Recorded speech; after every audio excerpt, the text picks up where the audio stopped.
Good evening, guys. I'm getting ready to start chapter 23 of Escape from Mr. Lemoncello's Library. When I finished chapter 22, we found out that we may have been misjudging Haley wrong. We have found out that her family's having financial trouble, and one of the reasons she wants to win this game is so that she can help them out. We also found out that even though she sometimes pretends to not be so smart, she's actually very smart. And it said the only people who really knew that were her teachers, who actually graded her work.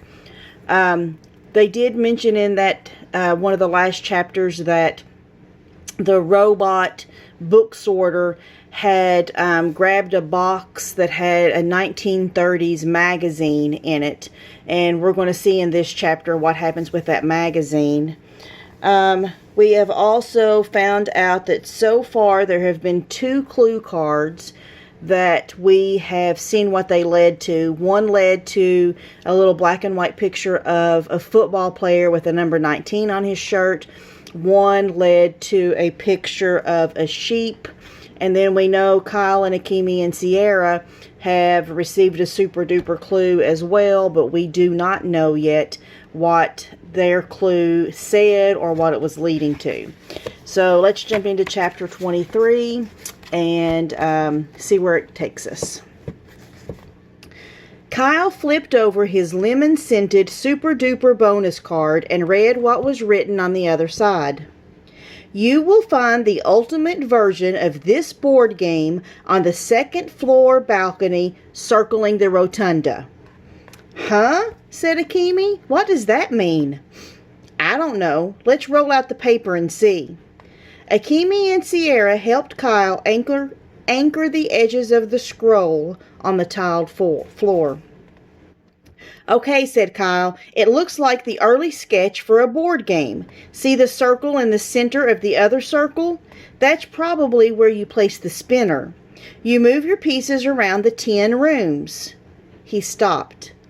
Wait a second. What? Said Akemi. Do you recognize the game? Asked Sierra. Yep, said Kyle. I played it this week with my brother Curtis. It's Mr. Lemoncello's bewilderingly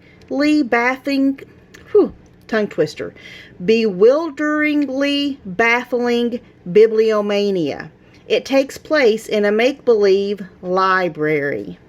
What about finding the ultimate version up on the 2nd floor balcony? Asked Sierra. Kyle grinned. You'll see. Coming up from the basement, Kyle saw Andrew Peckelman in the middle of the rotunda reading room, opening a long metal box sitting on top of the center desk. The holographic image of Miss Tobin was there, smiling patiently as Peckelman pulled some kind of magazine out of the box. Miguel was also near the librarian's desk, apparently waiting his turn for a consultation. That's the box we saw the robot pluck off the shelf, whispered Akemi. Kyle nodded. He motioned for the others to follow him and slipped around the circumference of the rotunda. Akemi and Sierra slunk after him. In the shadows on the far side of the room, they saw Haley Daly heading for the staircase they had just come up, steps that would take her back to the basement. Kyle wondered if she had found something else to crawl through. If so, he hoped it was bigger than a mailbox. Is this the real magazine? He heard Peckelman shout at the hologram. Yes, Andrew. This concludes your librarian consultation. Next, how may I help you, Miguel? Not so fast, snapped Andrew. I'm not done. Your consultation just concluded, said Miguel. Says who? The librarian. Miguel, said the hologram of Miss Tobin, what is your question? Sorry, bro, I told you. She's just like Miss Youngins at school, snapped Peckelman. All the librarians like you better than me. Yo, ease up.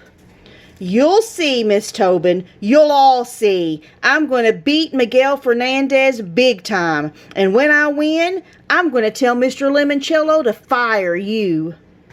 She's a hologram, said Miguel with a laugh. You can't fire somebody who doesn't actually exist. Then I'll tell Lemoncello to pull her plug. Peckelman grabbed his magazine and stormed out of the rotunda into the lobby. I guess Andrew's planning on doing something with the front door, Kyle whispered to Akemi. Well, that's totally dumb. They already told us the way out isn't the way we came in.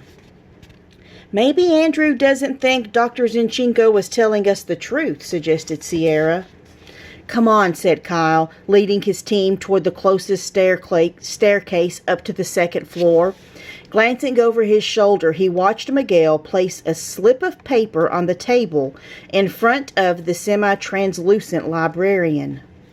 This item has been temporarily removed from the stacks, Miguel, said Miss Tobin. You will find it in a display case next to the original Winkle and Grimble scale model. Let me give you that location.